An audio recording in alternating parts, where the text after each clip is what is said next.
SIR সংক্রান্ত মামলায় বারবার হয়রানির অভিযোগ, প্রতিবাদ স্বরূপ অশোকনগরের গুমায় যশোর রোড অবরোধ করে স্থানীয়রা।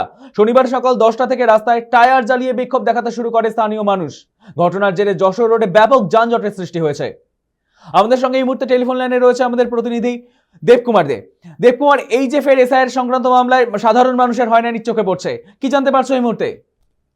একদম, দেখো, এসআইআর এর শুনানি, হিয়ারিং এর যে শুনানি চলছে তাদের দুইবার করে ডাকা হচ্ছে। এই অভিযোগ তুলে কিন্তু আজকে সকালে 10টার থেকে কিন্তু অশোকনগর থানার গুমা চৌমাথা এলাকায় রাস্তা অবরোধ করে, রাস্তার উপরে আগুন জ্বালিয়ে অবরোধ করে। প্রায় 2 ঘন্টা অবরোধ চলে এবং অবরোধের ফলে যশোর রোডে কিন্তু বিশাল যানজট সৃষ্টি হয়।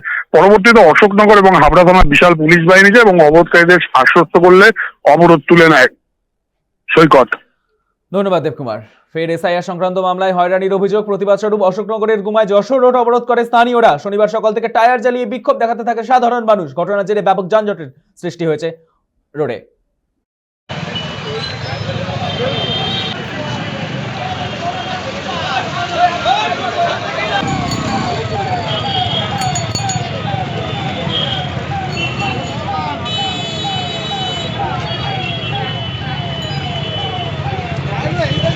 দেখুন, আমাদের দাবি, প্রথম নির্বাচন কমিশনার যখন এসআইআর শুরু করে তখন বলেছিল কোনো কাগজ দেখাতে হবে না, 2002 এর লিঙ্ক থাকলে 2002 এর লিঙ্ক থাকলে আপনাদের কোনো সমস্যা নেই, আপনাদের আর কোনো কাগজ দেখাতে হবে না, ভোটারের বিডিও অফিসেও যেতে হবে না, লাইনেও দাঁড়াতে হবে না।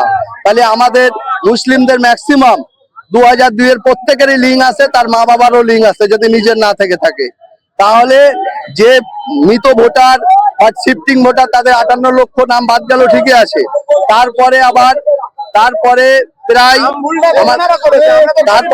58 লক্ষ 30 লক্ষ মানুষকে লাইনে ডাকা হলো হিয়ারিং দিয়ে। 30 লক্ষর মধ্যে ম্যাক্সিমামই অন্য সম্প্রদায়ের মানুষ, মুসলিমরা 1% নেই তার মধ্যে, কারণ মুসলিমদের লিঙ্ক দেখানো হয়েছে। এখন বিজেপির যেটা উদ্দেশ্য ছিল কেন্দ্রীয় সরকারের, মুসলিমদের নাম দেখে দেখে বাদ দিতে হবে, রোহিঙ্গা মুসলিম খুঁজে বেড়াতে হবে। 1,36,00,000 টার্গেট ছিল যে মুসলিমদের নাম বাদ দিতে হবে। তার মধ্যে কিছু নাম বিএলওদের অ্যাপে এসেছিল, তারা কাগজ দিয়ে সেগুলো ঠিক করে দিয়েছে। এখন 90 লক্ষ মানুষকে আবার নোটিশ দিয়ে তারা ডাক করাচ্ছে। তার 3টে কারণ। একটা হচ্ছে, একটা বাবার যদি 5-6টা ছেলে মেয়ে হয়, তার কেন 5-6টা ছেলে মেয়ে হলো তার কাগজ দেখাতে হবে।